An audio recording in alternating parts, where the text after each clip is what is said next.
அனைவருக்கும் வணக்கம். இப்போ நம்ம காண போகிற சீஃப் கெஸ்ட் யாருன்னு பார்த்தீங்கன்னா வெங்கடேஷ். இவர் பிஜேபி பிரமுகரும் சினிமா தயாரிப்பாளர். ஐயா வணக்கம். வணக்கம் ஜி. ஐயா, இப்போ டாபிக் பார்த்தீங்கன்னா அண்ணாமலை அவர்கள் புதியதாக ஒரு இயக்கம் ஆரம்பிச்சிருக்காரு. 18 லட்சம் பேர் இன்ன வரையுமே 8 நிமிடத்துக்கு 2 பேர்ன்ற விதம் ஜாயின் பண்ணிட்டு இருக்காங்க. நீங்கள் எப்படி பார்க்குறீங்க? காமெடியாக பார்க்குறேன். டிஜிட்டலில் எல்லாம் இணைஞ்சிட்டாங்கன்னு சொல்லுவதெல்லாம் காமெடின்னு உச்சம். 1 மணி நேரத்துக்கு 1 லட்சம் பேர் இணைஞ்சாங்கன்னா 36 மணி நேரத்துக்கு 36 லட்சம் பேர் இணைஞ்சிருவாங்களா? தமிழ்நாட்டில் மொத்த வாக்காளர்களே 6.5 கோடி பேர் தாங்க. எல்லா கட்சியிலையும் 1 கோடி பேர் 2 கோடி பேர் 3 கோடி பேர் இருந்தாங்கன்னா இணைஞ்சிக்கிட்டே இருந்தாங்கன்னா டிஜிட்டல் வைஸில் ரோட்டில் போகிற வரவங்கலாம் என்ட்ரி பண்ணி இணைஞ்சிக்கினே இருக்கிறாங்க. பேப்பர் வைஸ் வேணுங்க, ஹார்ட் காப்பி வேணும். சாஃப்ட் காப்பியும் ஹார்ட் காப்பியும் கையில் இருந்தால் மட்டும்தான் அது உண்மையான எண்ணிக்கைன்னு நான் நம்புவேன். ரெண்டாவது யார் இணைஞ்சிருக்காங்க சொல்லுங்கள்? திமுக காரன் இணைஞ்சிட்டானா? அதிமுக இணைஞ்சிட்டானா? தவேகாரன் இணைஞ்சிட்டானா? யார் இணைஞ்சிருக்காங்க? இவ்வளோ நாள் வரையும் கிட்டத்தட்ட ஒரு 5 வருடம் உங்களுக்காக எங்கள் பொருள் செலவையும் எங்கள் உழைப்பையும் கொடுத்து உங்களை பிராண்ட் ஆக்கி உங்களுக்காக ஒட்டுமொத்த செலவையும் நாங்கள் பண்ணி நீங்கள் பண்ணுற கிறுக்குத்தனமான எல்லா விஷயத்துக்கும் முட்டு கொடுத்து எல்லாத்துக்கும் தலையாட்டி உங்களை ஒரு தலைவராக்கி உங்களை உருவாக்கி வச்சா நீங்கள் இங்கே வந்துட்டு ஒரே நேரம் லவுட்டிங்கன்னு பக்கத்து வீட்டுக்கு போயிட்டு நான் அங்கே போயிட்டேன் ஒரு அமைப்பு ஆரம்பித்தேன் எல்லோரும் வாங்கணும் பிஜேபியில் இருக்கிறவங்களாம் கூப்பிட்டது மிகப்பெரிய கண்டிக்கத்தக்கது. ஒரு தலைவன் எப்படி உருவாகணும்னா சுயமாக உருவாகணும். அடுத்தவன் காசில் உடம்பை வளர்த்துட்டு அடுத்தவன் காசில் புகழ் வெளிச்சத்தை பெற்று அடுத்தவனுடைய உழைப்பில் உயர்ந்துட்டு அப்புறம் அந்த ஏணியை எட்டி வச்சுட்டு நான் தனியாக நின்று ஜெயிச்சுக்கிறேன்னு சொல்லிட்டு கூட வரவன் எல்லாரையும் இழுத்துக்கிட்டு அங்கே போய் வச்சுக்கிட்டு நாங்கள் கட்சி ஆரம்பிக்கிறேன்னு சொல்கிறது ஏற்றுக்கொள்ள முடியாது. அண்ணாமலைஜிக்கு அரசியல் ஆசை இருந்து தமிழ்நாட்டு முதலமைச்சர் ஆகுன்னு சொன்னால் அவர் ஏங்க பிஜேபியில் இணைஞ்சார்? உங்களை யாருங்க இணைஞ்சாங்க? அவர் சொல்கிறாருல்ல, தேசியவாதிகள் இருக்கக்கூடிய டெல்லியில் இருக்கவங்களுக்கு தமிழில் இருக்கவர்களுடைய மொழி புரியவில்லை, தமிழ் மக்களினுடைய மொழியில் அவர்களுக்கு பேச தெரியவில்லைன்றாரு. ஐபிஎஸ் படித்தவர் தானே அவர். நீங்கள் 5 வருஷம் 2021 கட்சி அணைக்கிறதுக்கு முன்னாடி தேசிய கட்சி இப்படி தான் இருக்குன்னு உங்களுக்கு தெரியாதா? தனிநபர் துணிபாடுதல் தேசிய கட்சியில் இருக்காதுன்னு உங்களுக்கு தெரியாதா? பாரத் மாதாக்கு ஜெய் மட்டும் தான் இங்கே சொல்லுவோம், அண்ணாமலைக்கு ஜெய்க்கு நாங்கள் சொல்ல மாட்டோம்னு உங்களுக்கு தெரியாதா? அன்றைக்கெலாம் வாய் மூடி மௌனமாக உங்களுக்கு ஃப்ரீயாக ஹெலிகாப்டர் கொடுத்தோன்னு ஓடியாண்டிங்க, துணைத் தலைவர் கொடுத்தோன்னு ஓடியாண்டிங்க, அரவங்குறிச்சி வேட்பாளர்னு ஓடியாண்டிங்க, மாநில தலைவர் ஓடியாண்டிங்க, 2024 நாடாளுமன்ற தேர்தல்னு ஓடியாந்துட்டீங்க. இலங்கைக்கு உங்களுக்கு சிறப்பு தூதுவர்னு பல்ல அழிச்சிக்கிட்டு போனீங்க, லண்டனுக்கு படிக்க போனால் பல்ல அழிச்சிக்கிட்டு போனீங்க, ஊர்வெல்லாம் சொத்தை வாங்கி வச்சுருக்கீங்க. அதுக்கெல்லாம் நாங்கள் ஏன் முட்டு கொடுத்தோம்? கட்சியினுடைய கட்டுப்பாட்டை மீறி பேசக்கூடாது தான். இன்றைக்கி நீங்கள் வெளியே போயிட்டீங்க. என்றைக்கு நீங்கள் திமுக மாதிரி பாமக மாதிரி மனுநீதி திராவிட முன்னேற்ற கழகம் மாதிரி அஇஅதிமுக மாதிரி காங்கிரஸ் எதிர்க்கிற மாதிரி பிஜேபியை என்னைக்கு எதிர்ப்பேன் நீங்கள் சொன்னீங்களோ அன்னையிலேருந்து ஒவ்வொரு பிஜேபி தொண்டனும் உங்களை எதிர்க்க தயாராகிட்டான். எதிர்ப்போம் நாங்கள். நீங்கள் எதை செஞ்சாலும் விமர்சிப்போம். நேற்று வரையும் எங்கள் கட்சியிலிருந்து, நேற்று வரையும் எங்களுடைய புகழ் வெளிச்சத்திலிருந்து, நேற்று வரையும் எங்கள் பணத்தின் மூலம் நீங்கள் ஒரு டைமென்ஷனில் பெரிய லெவலில் போய் உங்களை ஒரு பிராண்ட் ஆக்கி ஒட்டுமொத்த மக்களுக்கு புகழ் வெளிச்சத்தை கொடுத்து உங்களை போய் உட்கார வச்சா நீங்கள் எங்களே எதிர்த்து பேசுவீங்களா? எங்கள் மோடிஜி அவர்களை பற்றியும் எங்கள் அமித்ஷாஜியை பற்றியும் எங்களுடைய மாநில தலைவர் நாயனாரை பற்றியும் பொது வழியில் எடுத்து நான் பேசுவேன் நீங்கள் சொன்ன பிறகு அப்புறம் என்னங்க உங்ககிட்ட நான் உங்ககிட்ட தொங்கிக்கிட்டு பேசணும்? முன்னாள் தலைவர், இன்னாள் தலைவர், பக்கத்து வீட்டு தலைவர், எழுத்து வீட்டு தலைவர், எல்லா தலைவர் ஒன்று தான். எங்களுடைய இந்துத்துவா கொள்கையிலும் தீனதயாள் உபாத்யாவுடைய ஒருங்கிணைந்த மனிதனையும் கொள்கையும் தேசியமும் தெய்வீகமும் சொல்லுகிற பிஜேபி கொள்கையை தாண்டி ஒருத்தர் பொது வழியில் போயிட்டு எங்களை விமர்சித்தால் எவனா இருந்தாலும் விட மாட்டோம், விமர்சிப்போம். சார், அண்ணாமலைஜி அந்த மாதிரி சொல்லலை. இப்போ டிவிக்கு எதிர்க்கிற மாதிரியோ திமுக எதிர்க்கிற மாதிரியோலாம் அவர் எதுக்கல. அவங்க எதனா பேசுனா நான் பேசுவேன் தான் சொல்கிறாங்க. நீங்கள் பேசுறது ஒரு அடாவடியாக இருக்குல்ல. ஏன்னா இத்தனை நாள் நீங்கள் தலைவராக ஏற்றுக்கணும் ஒரு தலைவர். இப்போ நீங்கள் பேசுகிற பேச்சு அடாவடியாக இருக்கு. என்ன அடாவடியாக இருக்கு? நீங்கள் அவர் பேசுறது அமித்ஷாஜியும் மோடிஜியுமே. அமித்ஷாஜியும் மோடிஜியும் நம்ம எந்த கட்சியில் இருக்காங்க? நான் எதிர்ப்பேன். அவர்கிட்ட நான் ஆசீர்வாதம் வாங்கிட்டு தான் நான் கட்சி ஓப்பன் பண்ணேன்னு சொல்கிறேன். ஆசீர்வாதம்லாம் யார்கிட்டையும் வாங்கலை. சும்மா இவரை அடிச்சு விட்றாரு. எங்கள் அப்பாவுக்கு உடம்பு சரியில்லை, என்னால் தேர்தல் பிரச்சாரம் பண்ண முடியாதுன்னு சொன்னாரா இல்லையா? சொன்னாரல்ல. மறுநாள் கூப்பிட்டு அமித்ஷாஜி பேசணும்னு தேர்தல் பிரச்சாரத்துக்கு ஏன் போனார்? ஏங்க போனார்? உங்கள் அப்பா உடனே சரியாயிட்டாரா? டயாலிஸ் பண்ணுறாங்க நான் கூட இருக்குன்னு சொன்னாரா இல்லையாங்க? மைக்கேல் பெட்டியில் அந்த பொண்ணுக்கு கிறிஸ்தவ மதத்துக்கு மாறுறான்னு போலியான ஒரு போராட்டம் பண்ணி அந்த பொண்ணுக்கு பிச்சை எடுத்தாவது 1 கோடி ரூபா வாங்கி தருவாங்க. 1 கோடி ரூபா குத்தாராங்க அவர். எந்த சொல்லியுமே உண்மை கிடையாது, எதுலையுமே உண்மை கிடையாதுங்க. அவர் என்ன சொன்னார்ன்ற வேர்டை திருப்பி உங்களுக்கு பதிவு செய்ய விரும்புகிறேன். டிஎம்கே எப்படி எதிர்ப்பனோ மறுமலர்ச்சி திராவிட கழகத்தை முன்னேற்ற கழகத்தை எப்படி எதிர்க்கணும், காங்கிரஸை எப்படி எதிர்க்கணும், அதே மாதிரி பிஜேபியும் நாங்கள் எதிர்ப்போம் சொன்னாருங்க. அதுக்கு தாங்க எல்லாருமே கோவப்படுறோம். நேற்று வரை எங்களுடைய பணத்தில் புகழ் வெளிச்சம் அடைஞ்சிட்டு எங்களே எதிர்ப்பீங்க நீங்கள் பொது வழியில் சொன்னால் உங்களை நாங்கள் எதிர்க்கக்கூடாதா? சரி, நாங்கள் ஏன் உங்களை எதிர்க்கக்கூடாது? சரி, நீங்கள் போய் என்ன மாற்றத்தை நீங்கள் உண்டு பண்ணுவீங்க சொல்லுங்கள். என்ன மாற்றம் உங்கள்கிட்ட, என்ன கொள்கை இருக்குது, என்ன மாற்றத்தை உண்டு பண்ணுவீங்க சொல்லுங்கள். புரியல எனக்கு. ஏற்கனவே தாவேக்கான ஒரு கட்சி வளர்ந்து கிராஃப் நிற்குது. சினிமா முகத்தில் ஒட்டுமொத்த தமிழ்நாடு ரீல்ஸ் முகத்தில் காணாமல் போயிருக்கு. பெரிய பெரிய ஜாம்பவான் கட்சியை தோத்துட்டு வெளியே போகிறான். முன்னாள் முதலமைச்சர் மு க ஸ்டாலினே தோக்குறாரு. நீங்கள் அரசியல் நிலைப்பாடே என்னன்னு தெரியாமல் எல்லாருமே மண்டையை பிச்சுன்னு உட்காந்துருக்காங்க. யார் யார் அரசியலில் யார் யார் வென்றெடுப்பாங்கன்ற ஒரு சர்வே கொடுத்தாங்களோ, அது சர்வே கொடுத்தவங்களாம் இன்னைக்கு காணாமல் போயிட்டான். ஏன்னா எல்லாத்தையும் தாவேக்கா வெற்றி புரட்டி போட்டு விட்டது. நீங்கள் என்ன மாற்றத்தை உண்டு பண்ணுவீங்க எனக்கு அது புரியல. உங்களுக்கு ஒய்பிரிவு பாதுகாப்பு தரோம், போதுமான அளவு பணம் கொடுக்குறோம், நீங்கள் பிரயாணம் பண்ணுறதுக்கான ஃப்ளைட் கொடுக்குறோம், ஹெலிகாப்டர் கொடுக்குறோம், உங்களுக்கு உங்களை சுற்றி தொண்டர் பலம் கொடுக்குறோம், நீங்கள் சொன்னதெல்லாம் டெல்லியில் கேட்கறதுக்கான முழு பவர்ஸும் கொடுக்குறோம். உங்களுக்கு என்னென்ன டேட்டா வேணுமோ அது டெல்லியிலேருந்து இடி மூலமும் ஓய்வு பெற்ற ஐபிஎஸ், இன்னால் ஐபிஎஸ், முன்னாள் ஐபிஎஸ், எல்லா ஐபிஎஸ் ஐஏஎஸ் மூலம் டேட்டாவை கொடுக்குறோம். இவ்வளவும் கொடுத்து, இவ்வளோ தொண்டர்களையும் கொடுத்து, இவ்வளோ கட்டமைப்பையும் கொடுத்து பிஜேபியில் உங்களுக்கு மாவாட்ட முடியல. பிஜேபி வெளியில் போய் நீங்கள் மாவை ஆட்டிடுவீங்களா? என்ன மாதிரி இது புரியல. எப்படி பண்ண முடியும் சொல்லுங்க? என்ன ஃபெசிலிட்டிஸ் உங்களுக்கு கொடுக்கல? இது கொடுக்கலன்னு சொல்லுங்க. வந்தவனே உங்களுக்கு என்ன கொடுத்தோம்? துணைத் தலைவர் கொடுத்தோம். 10 வருஷம் இருக்கணுங்க. பிஜேபியில் ஒரு மண்டல் தலைவர் வாங்கிறதுக்கு ரத்தம் கக்கணும். பிஜேபியில் ஒரு சக்தி கேந்திரம் வாங்கிறதுக்கு ரத்தம் கக்கணும். ஒரு மாவட்ட தலைவர் வாங்கிறதுக்கு அவ்வளோ போராட்டம் பண்ணணும். வந்தவனை ஸ்ட்ரைட்டாக துணைத் தலைவர் தூக்கி கொடுத்தோம். எது கொடுத்தோம்? தலைமை சொல்றாரு, கட்டுப்பட்டோம். தலைமை சொல்லுது, கம்முன்னு இருக்கும். எங்கள் தலைமை சொல்லிட்டா நாங்களாம் ராணுவ அமைப்பு மாதிரி என்ன சொல்கிறான்னு கேட்போம். ஒரு வந்தவனே துணைத் தலைவர் உடனே அரவங்குறிச்சியில் நாங்களாம் இப்போ பல வருஷமாக கிட்டத்தட்ட 15-16 வருஷமாக போராடிட்டு இருக்கோம். ஒரு தேர்தலில் ஒரு சீட்டு கிடைச்சா அதான் நிற்க மாட்டோமா, வென்றெடுத்த மாட்டோம். வந்தவனே ஒரு அரவங்குறிச்சி சைட்டாக கொண்டு போய் கொடுத்தோம். தோத்துட்டு வந்தீங்களா இல்லையா சார்? அவர் ஒரு ஐபிஎஸ். அதே மாதிரி தான் காங்கிரஸ்ல சசிகாந்த் செந்தில் எடுத்த உடனே அவருக்கு எம்பி சீட்டு கொடுத்தாங்கல்ல. அவங்களுக்கான படிப்பை பேஸ் பண்ணி தான் கொடுக்குறாங்க. இப்போ நீங்கள் எடுத்த உடனே கொடுத்தாங்கன்னா முதல்ல ஒரு விஷயம் தெரிஞ்சுங்க. அரசியலில் வென்றெடுக்கணும் மட்டும்தான் மரியாதை, புரியுதா? நீங்கள் அண்ணாமலைஜி புதுசாக போய் ஒரு கட்சியை ஆரம்பிக்க வேண்டுன்றதுக்கு காரணம் தேசிய தலைமையை பகுத்தி கொண்டு போக வேண்டிய காரணம் அதிகார பசி. அதிகார பசி. ஏன் அதிகார பசி? இதனால் வரையும் அந்த அதிகார பசியே அமிக்கிட்டு இருந்துச்சு அப்படின்னா கட்சியினுடைய கொள்கைக்கும் கட்சியினுடைய பேச்சையும் கேட்டாக வேண்டிய கட்டாயம். பட் அவரால் இன்னைக்கு தூங்க முடியல. ஏன் தூங்க முடியல? அவரால் வெளியேற்றப்பட்ட நிர்மல்குமார் இன்றைக்கு மின்சாரத்துறை அமைச்சர், அவர் பேட்சிலே படித்த சசிகாந்த் செந்தில் இருக்கக்கூடிய காங்கிரஸை சேர்ந்தவர் திருவள்ளூர் எம்பி, இன்னைக்கு ஒரு அமைச்சர், இன்னைக்கு ஒரு எம்பி. அவர் பேட்சில் படித்த வருண்ராஜ் இன்னைக்கு சுகாதாரத்துறை அமைச்சர். எல்லாம் அவர் கூட போய் அவர் கூட படித்தவங்க, அவரால் வெளியேற்றப்பட்டவங்களாம் இன்னைக்கு அரசியலில் வெவ்வேறு கட்சிகளில் தன் நிலைப்பாடில் தன் சொந்த உழைப்பில் உயர்ந்து நிற்கிறாங்க. உங்களால் ஏன் உயர முடியல? உங்களால் ஒரு வெற்றியை பிஜேபிக்கே ஏற்படுத்தி தர முடியல. ஏன்னா சுயநலம்.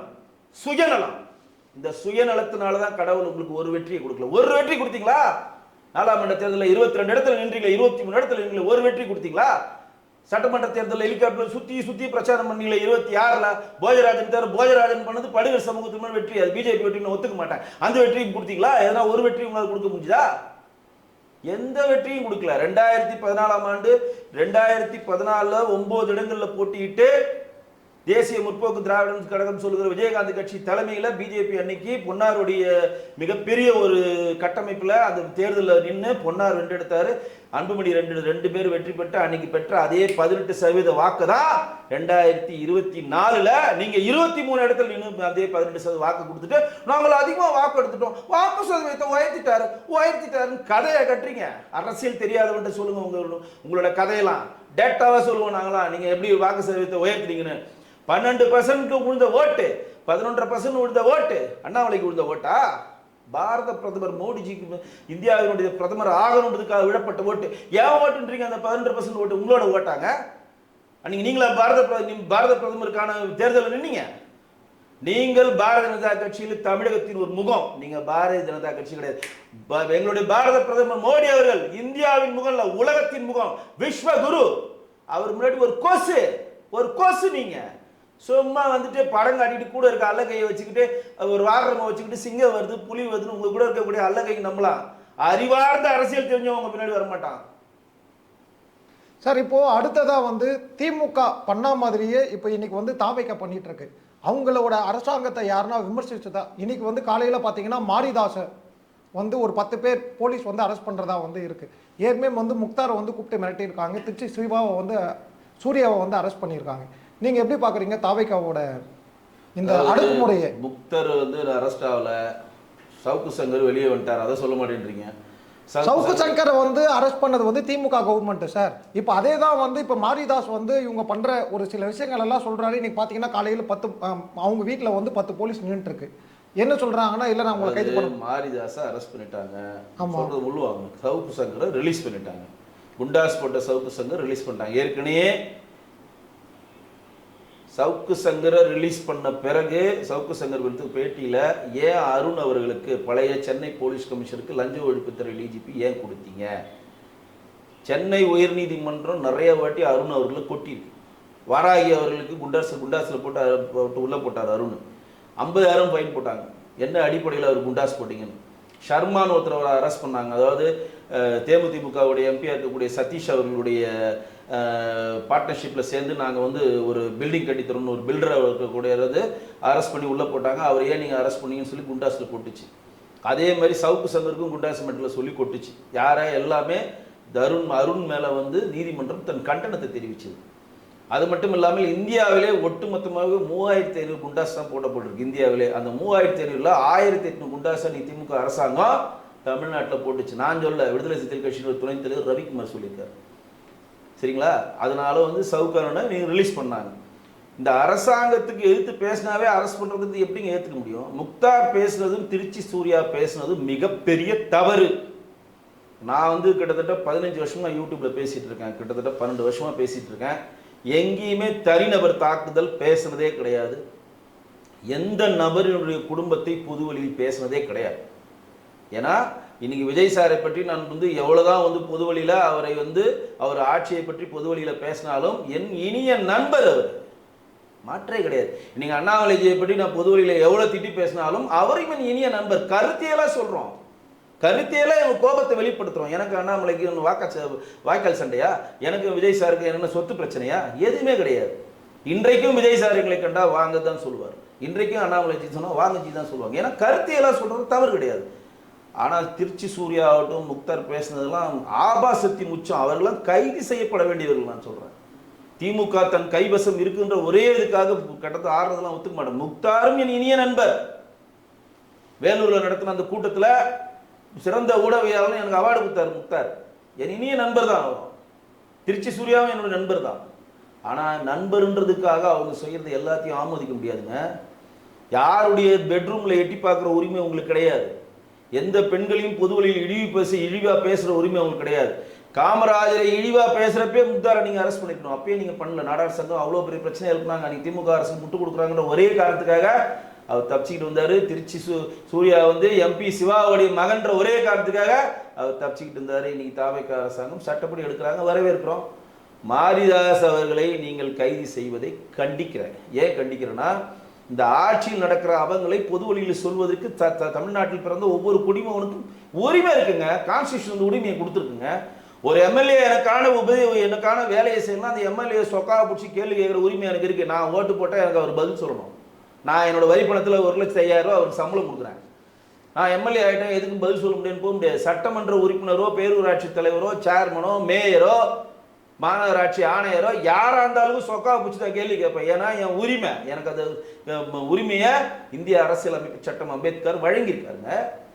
அப்போ நீங்கள் இந்த ஆட்சியில் இவ்வளோ நாள் என்ன நடந்துச்சுன்னு பொது வழியில் வீடியோ போட்டால் நீங்கள் அரெஸ்ட் பண்ணுவீங்களா?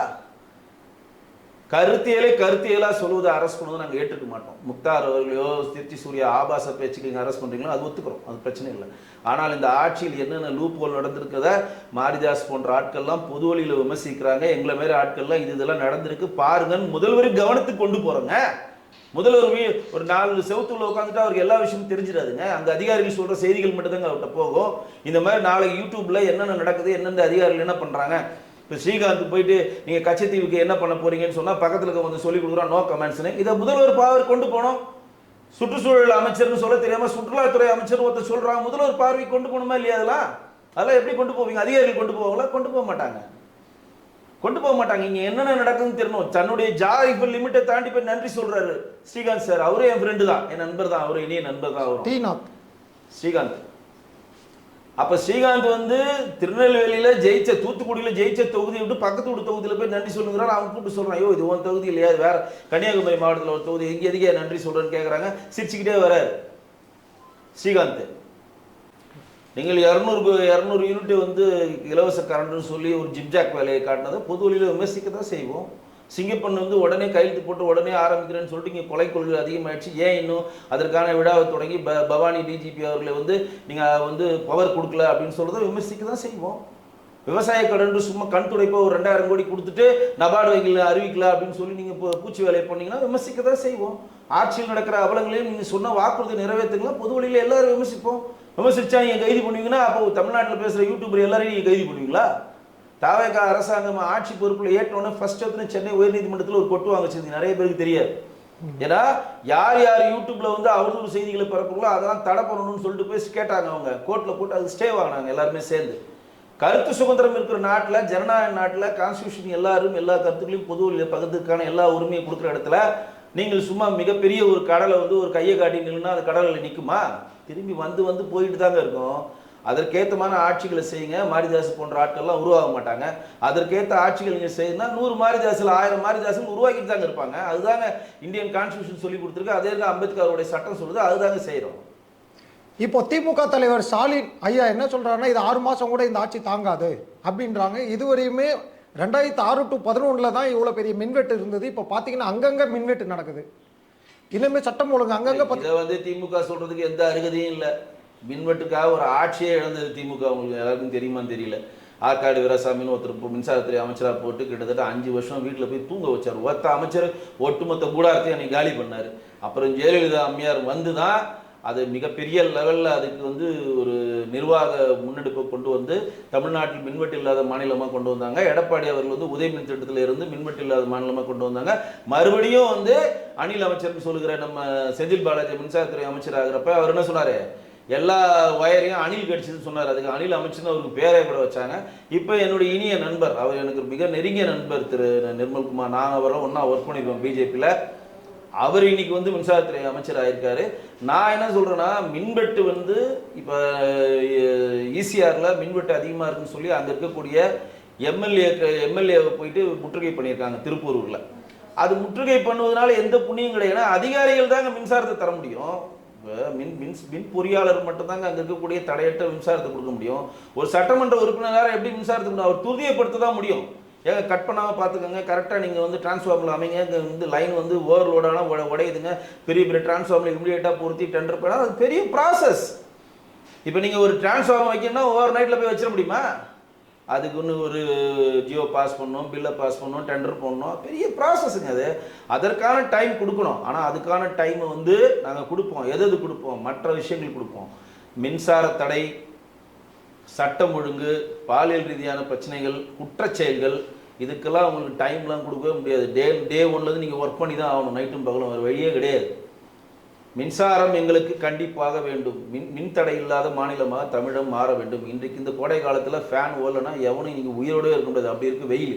இந்த டைமில் நான் டைம் கொடுங்க, நாங்கள் இதை பண்ணிகிட்டு இருக்கோம், அதெல்லாம் ஒத்துக்கவே மாட்டோம். அதுதான் சொல்கிறோம். நீங்கள் மற்ற விஷயங்களுக்கு உங்களுக்கு சஃபிஷியண்டான டைம் கொடுப்போம். ஆனால் சட்டம் ஒழுங்குலையும் மின்சாரம் சம்மந்தப்பட்டதுலையும் கல்வி சம்மந்தப்பட்டதுலையும் உங்களுக்கு சஃபிஷியன்ட் டைம் கொடுக்கப்பட மாட்டாது. இப்போ எங்களுக்கு 6 மாதம் டைம் கொடுங்கன்னா கொலை செஞ்சுக்கினே இருப்பான். 6 மாதம் வரைக்கும் சரி பண்ணிக்கிட்டே இருப்பீங்களா? அது ஒத்துக்கொள்ளவே மாட்டாங்க. டே 1ல் பதவியாயிட்டுனா உங்ககிட்ட பவர் கொடுத்து நீங்கள் தான் போலீஸ் மந்திரி. நீங்கள் டிஜிபியை கூப்பிட்டீங்களோ, எஸ்பியை கூப்பிட்டீங்களோ, டிஐஜியை கூப்பிட்டீங்களோ, ஐஜியை, அது எங்களுக்கு கவலை இல்லை. எங்களுக்கு கொலை நகரமாக இருக்கு தமிழ்நாடு இருக்கக்கூடாது. போதை கலாச்சாரம் இல்லாத நகரமாக தமிழ்நாடு மாற்றணும். அது உங்களுடைய ரெஸ்பான்சிபிலிட்டி. நல்லதோ கிடத்தோ உங்களை மின்சாரத்துறை அமைச்சராகிட்டா மின்வெட்டு இல்லாத மாநிலமாக மின்சாரத்தை வாங்க வேண்டியது உங்களுக்கு கடமை. எனக்கு டைம் கொடுங்க, டைம்லாம் கொடுக்க முடியாது ராஜா. மின்சாரத்துக்குலாம் டைம் கொடுக்க முடியாது, சட்டம் ஒழுங்குலாம் டைம், அதெல்லாம் இம்மிடியேட் எஃபெக்டாக வேலை செஞ்சே ஆகும். சார், இது வந்து இந்து நாடுன்னு நீங்கள் சொல்கிறீங்க. ஆனால் இந்த தாவேக அரசாங்கத்தில் பார்த்தீங்கன்னா பாதி பேர் எல்லாமே கிறிஸ்துவர்களாக தான் இருக்காங்க. சபாநாயகராக இருக்கட்டும், அமைச்சர்களாக இருக்கட்டும், இப்போ போட்ட நம்ம கமிஷனராக இருக்கட்டும், அவர் வந்து பதவியேற்குள்ள கூட வந்து பார்த்தீங்கன்னா வந்து கோட் அண்ட் ஷூட் வந்து போட்டிருந்தார். அதுக்கு வந்து அவர் என்ன சொல்கிறாருன்னா, நான் வந்து பிளாக் அண்ட் ஒயிட்டு அப்படின்னு சொல்றாரு. நீங்க என்ன பாக்குறீங்க? இது வந்து இந்து வந்து அவர் வந்து டாமினேட் பண்ற மாதிரி இருக்க மாதிரி பொதுமக்கள் யோசிக்கிறாங்க. நீங்க எப்படி பாக்குறீங்க? ஏங்க தாவேகா வந்து கிறிஸ்தவ மக்களுக்கு ஆதரவான கட்சி, கிறிஸ்தவர்கள் அதிகமாக இருக்க கட்சின்னு உலகத்தில் இருக்க எல்லாருக்குமே தெரியும். நான் வந்து தேர்தல் போட்டியிடுறதுக்கு முன்னாடியே நான் பொதுவெளியில் நிறைய இதில் பேசியிருக்கேன். ஜான் ஆரோக்கியசாமி மிக நெருக்கமாக திரு விஜயுடன் சென்றதுக்கு காரணம் அவர் ஒரு கிறிஸ்தவர். ஆதவ ஆர்ஜினா ஒரு கன்வெர்ட் கிறிஸ்தவர். ரெட்டியாக இருந்தாலும் அவங்க ஒய்ஃப் வந்து மார்ட்டினுடைய பொண்ணு வந்து கிறிஸ்தவர். அவர் மேரேஜே கன்வெர்ட் கிறிஸ்டின் தான் பண்ணியிருக்காரு. கூட இருக்கக்கூடிய லைலா மணி கிறிஸ்டின். சபாநாயகர் ஜேசிடி பிரபாகரன் வந்து ஊழியம் பண்றவர். அவர் கிறிஸ்தவர் கூட சொல்ல மாட்டோம், ஊழியம் பண்றவர். ஊழியம் பண்றவர்னா யாருன்னா, நீங்க பைபிளை எடுத்துட்டு போய் இந்த பைபிள் எல்லாருக்கும் இலவசமாக கொடுத்து கிறிஸ்தவ மதத்துக்கு எல்லாரும் வந்து திரும்புங்க, பிரார்த்தனை செய்யுங்க அப்படின்னு சொல்லுவாங்களோ அவங்க தான் ஊழியம் பண்றவங்க. அந்த மாதிரி ஒரு தன்னுடைய நிறைவு காலத்துல வந்து ஊழியம் பண்ணிட்டு இருந்தாரு. இன்றைக்கு அவர் சபாநாயகராக ஆயிருக்கார். வாழ்த்துக்கள். இப்படி நம்ம வந்து குறிப்பிட்டு சொல்லணும்னா நிறைய பேரை சொல்லலாம். ஆனா என்ன இஷ்யூ அப்படின்னா, கிறிஸ்தவராக மாறுறதுனால என்ன இப்போ தமிழ்நாட்டில் இருக்கக்கூடிய எல்லாருமே கிறிஸ்தவ அதிகாரியாக இருக்கிறாங்கன்னா ஆகக்கூடாதுன்னு சட்டம் இருக்கா? அந்த மாதிரிலாம் இல்லைல்ல. இங்கே இருக்கக்கூடிய மக்கள் இதை புரிஞ்சுக்கணும். நீங்கள் கிறிஸ்தவராக இருங்க, இஸ்லாமியராக, இந்துவாக இருங்க, மக்களுக்கு நல்லது செய்யுங்க, அவ்வளோதான். லைலா குரூப் தான் வந்து மிகப்பெரிய லெவலில் விஜய் சாருக்கு வந்து ஹெல்ப் பண்ணிச்சு அவர் வந்து ஜெயிக்கிறதுக்கு. இங்கே இருக்கக்கூடிய கிறிஸ்டின் சிஎஸ்ஐ தான் மிகப்பெரிய லெவலில் ஹெல்ப் பண்ணிச்சுன்னு சொல்கிறாங்க. ஜெகன்மோகன் ரெட்டியும் விஜய் தான் க்ளோஸ். விஜய் இந்தியாவில் 27 மாநிலங்கள் 7 யூனியன் பிரதேசில் எந்த பெரிய தலைவர் அவர் க்ளோஸ் இல்லை. அவர் வந்து கிறிஸ்தவரான ஜெகன்மோகன் ரெட்டிக்கு தான் க்ளோஸாக இருக்காரு. மதத்தின் பார்ல அவங்களாம் ஒரு நேர்கோட்டில் சேர்றாங்க. அது தவறு இல்லையே, தவறு இல்லையா? அது நம்ம அது மாதிரி சேரக்கூடாதுன்னா சட்டம் இருக்கா? இல்லையே. ஆனால் மக்களுக்கு வந்து நீங்கள் கிறிஸ்தவ மதத்தை சேர்ந்தவரா, இஸ்லாமிய மதத்தை சேர்ந்தவரா, இந்து மதத்தை சேர்ந்தவரான்னு பார்த்து ஓட்டு போடல. விஜய்ன்ற ஒற்றை முகத்துக்கு ஓட்டு போட்டிருக்காங்க. அந்த டாமினேஷன் இருக்கிறது தவறில்லை. ஆனால் மக்களுக்கு நல்லது செய்யணும். ஆனால் பெரும்பான்மை இந்துக்களுடைய உணர்வுக்கு நீங்கள் மதிப்பளிக்கணும். இப்போ நீங்கள் இந்த கிறிஸ்தவ டாமினேஷனாகவே கிறிஸ்தவ மக்களுக்கான அதிகாரியாகவே நீங்கள் கொண்டு போய் சென்றிருந்தால் தீபத்தூணில் எங்களால் தீபம் ஏற்ற முடியாது, 10 வருஷத்துக்கு முன்னாடி இருந்த நடைமுறை தான் செல்லும்னு சொல்லி நிர்மல்குமார் சொன்னார்னா, எப்படி திமுக இந்துக்களுக்கு விரோதமான கட்சியோ அதேமாதிரி தாவேகாக்கும் இந்துக்களுக்கு விரோதமான கட்சி நாங்கள் பொது வழியில் சொல்லுவோம். சார் இப்போ அதுதான் சார், இப்போ எல்லாருமே இவர் நம்ம விஜய் சிஎம் சாரே என்ன சொல்லியிருக்காங்கன்னா பாசிச பாஜக, ஏன்னா அவங்க இந்துத்துவ கொள்கையை வச்சிருக்காங்க, அதனால சொல்றாரு. இப்போ நீங்க என்ன சொல்றாங்க, அவங்க கிறிஸ்தவர்களா இருக்கிறதுல என்ன தப்புன்னு சொல்லி கேட்குறீங்க. அப்போ இதே வந்து ஏன் பாஜக வந்து இந்துத்துவான்னு சொல்லி சொல்றாங்க எல்லாருமே? அப்போ நீங்க அதை எப்படி பார்க்குறீங்க? இந்துத்துவான்றதெல்லாம் கிடையாதுங்க. சனாதன தர்மம் இந்துத்துவானா என்னன்னா வாழ்வியல் முறைங்க. நம்ம பெற்றோர்களை நடிகர் அர்ஜுன் ஒரு காணொலி வெளியிட்டு இருந்தார் பாருங்க. இந்த சனாதனம் என்ன நீங்கள் நினைக்கிறீங்க? சனாதனனா சாமி கும்பிட்றது மட்டும் கிடையாதுங்க. புராணங்களை பாதுகாப்பது, நமது இதிகாசங்களை பாதுகாப்பது, நம்ம பெற்றோர்களை பாதுகாப்பது, நல்வழியில் நடத்துவது. நாளைக்கு உங்களுக்கு ஒரு பிரச்சனைனா அவங்க ஒரு நண்பருக்கு ஒரு பிரச்சனை நம்ம போய் நிற்கிறது, தர்மத்தின் பால் செயல்படுகிறது, தூய்மையான வாழ்க்கையை நோடுகிறது, பிறர்மனை நோக்காதது, பல விஷயங்கள் இருக்குங்க சனாதனத்தில். அதுதாங்க இந்துத்துவம் போதிக்குது. சனாதன தர்மன்றது ஒரு சின்ன உயிருக்கு கூட நீங்கள் வந்து காயப்படுத்தக்கூடாதுன்றது தாங்க சனாதன தர்மம். அதை நோக்கி வாழ்வியல் முறைங்க. இந்துத்துவா சனாதனன்றது ஒரு வாழ்வியல் முறை. அந்த வாழ்வியல் முறையை நீங்கள் போட்டு குழப்பிட்டு இருக்கீங்க. சாமி கும்பிட்றது இது பண்ணணும், சாமி கும்பிட்றது அதில் ஒரு அங்கம், அவ்வளோதான். நீங்கள் உலகத்தில் எதுனா ஒரு ஆளுக்கு பயப்படாதாங்க உங்கள் லைஃப் நல்லா இருக்கும். நான் யாருக்கும் பயப்பட மாட்டேன்னு சொன்னால் நீங்கள் எல்லா தீய செயலும் செஞ்சுட்டு இருப்பீங்க. இந்த 4 walls watching you சொல்லுவாங்க ஆங்கிலத்தில். 4 சுவர்களும் ஒன்று உற்று நோக்குன்றனா இந்த 4 சுவற்றிலும் கடவுள் இருக்கிறார். நீ ஏதாவது தப்பான விஷயம் செஞ்சால் அதற்கான தண்டனை கொடுப்பான்ற உங்களுக்கு மூளையை உரைக்கணும். அதுக்கு தான் அந்த வார்த்தையை சொல்கிறது. இதை வந்து நீங்கள் கிறிஸ்தவர்கள் எதுன்னு சொல்கிறேன், எல்லாருக்கும் பொதுங்க. நீங்கள் நான் நிறைய காணொலியில் சொன்னதே உங்களுக்கு நினைவிட்டு விரும்புகிறேன். நீங்கள் இந்துவாக இருங்க, கிறிஸ்டினாக இருங்க, முஸ்லீமாக இருங்க, பார்சியாக இருங்க, பௌத்தமாக இருங்க, ஜெயின மதத்தை சேர்ந்தவராக இருங்க, யாராக வேணா இருங்க. நீங்கள் என்ன உடை பிடிக்கிறதோ அந்த உடையை அணிங்க, என்ன உணவு பிடிக்கிறதோ அந்த உணவு சாப்பிடுங்க, என்னவா இருங்க, எந்த ஜாதியாக இருங்க, எந்த மதமாக இருங்க, உணர்வால இந்தியனாக இருங்க. இதுதான் எங்களுக்கு வேணும். உணர்வால் இந்தியனாக இரு, அவ்வளோதான் எங்களுடைய கோட்பாடு. கடைசியாக நீங்கள் இந்த தாவேகா அரசாங்கத்தை பற்றி கடைசியாக சொல்லி என்ன முடிக்க விரும்புகிறீங்க? விஜய் சார் வந்து எங்கள் திரையுலகத்திலேருந்து விஜய் சார் வந்து முதலமைச்சர் ஆக்குவதற்கு அவருக்கு மிகப்பெரிய வாழ்த்துக்களை முன்னாடியே சொல்லிட்டேன். விஜய் சாருக்காக நான் ஒர்க் பண்ணியும் கொடுத்துருக்கேன், அவரோட நான் பணியாற்றிருக்கேன். என்னுடைய நெருங்கிய நட்பு வட்டத்தில் இருக்கிறதுல ஒரு ஆள் தான் விஜய் சார். அவர் இன்னைக்கு முதலமைச்சர் ஆகிறதுக்கு எனக்கு மிகப்பெரிய வாழ்த்துக்கள். ஆனால் அவர் எந்த முடிவும் கூட இருக்கக்கூடிய அதிகாரிகள் சொல்வதை கேட்பாமல், எந்த முடிவும் சுற்றி இருக்கக்கூடிய நண்பர்களை கேட்காமல் அவர் சுயமாக சிந்தித்து சுயமாக அந்த முடிவை ஆராய்ந்து மக்களுக்கு நல்லது செஞ்சால் கண்டிப்பாக என்ன பேர் ஆட்கள் அவர் வரவேற்போம். இவ்வளோ நேரம் உங்களோட பொன்னான நேரத்தை எங்களுக்கு ஒதுக்கி பேசினதுக்கு ரொம்ப நன்றி ஐயா. நன்றி.